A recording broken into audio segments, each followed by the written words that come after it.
Okay, so Gwyneth Paltrow. I'm gonna try to keep this brief because I don't care, but basically Gwyneth Paltrow was watching her BFFs Jay and Kanye perform in Paris, and as usual Jay and Kanye finished their show by performing the song entitled "No" in Paris, and they performed it over and over again 11 times. And while Gwyneth was watching them perform "No" in Paris, she took a picture and put it on Twitter and described the picture as "No" in Paris for real. And this in turn caused controversy when some people felt like Gwyneth was getting a little too comfortable with the "No."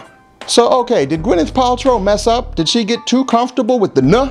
Yes. Was it a big deal? It depends who you ask. A lot of people, including a lot of black people, say that it's an understandable mistake, considering that when Jay and Kanye took the catchiest, most popular song of the year and put that word in the title and started performing the song over and over at every concert, that was basically like setting a trap for white people. It's like daring them not to say it. It's like, are you sure you don't want to say it? Come on, here's another chance. Okay, here's another chance. Here's another, come on, you know you want to say it. They've basically turned that song into a resisting the N-word endurance test for white people. But a lot of other people are saying that no matter the circumstances and the mitigating factors, Gwyneth should know better than to cross that line. There are no circumstances when that's okay, and Gwyneth should do the right thing and step up and apologize. So there's been a lot of argument both ways on this, and personally, I don't feel that agitated about it, but I do think Gwyneth Paltrow needs to think really hard about the choice that she makes here. Because even if she feels like it was justified by the context and she had no bad intentions and yada yada yada, the more time she spends defending her right to use it, the more it's gonna raise the question that always comes up when white people have this argument, which is, why do you care enough about this word to even bother having an argument about it? I mean, if you're in a social circle where your friends accept you using it, then it is what it is, but as soon as someone outside that social circle hears you and calls you on it, that should be a reason for you to just drop it right away. That should be a reminder to you that everybody doesn't know you like that, and you've gotten too comfortable. And as soon as you find yourself arguing with someone outside your circle that calls you on using it, that should be a sign to you that you've gotten too attached to using that word. No matter what the reason is, no matter how justified you feel, as soon as you start arguing about your right to use the "nuh", that is a sign that you have become too attached to the "nuh". So even though I'm not really worked up about this, and I think stop and frisk laws and voter suppression efforts and a whole lot of other things are more worthy of our anger than this, I still think the best thing for Gwyneth Paltrow to do is just charge it to the game and apologize. Because even if you feel like you've been taken out of context and you didn't mean it that way, at the end of the day, the right to use that word is not a right that's worth fighting for. And as the generational and social boundaries around race keep shifting, this situation is going to happen more and more, where someone is outside of their social circle and needs to get reminded that everybody doesn't know them like that. So I hope that instead of taking the fact that everybody's not mad as a reason to double down and defend herself, that Gwyneth Paltrow will set an example by recognizing the people who do feel disrespected, and take it as a reminder that when you're in public and in the media, everybody doesn't know you like that, and as a learning opportunity about how easy it is nowadays to get too comfortable with the "nuh".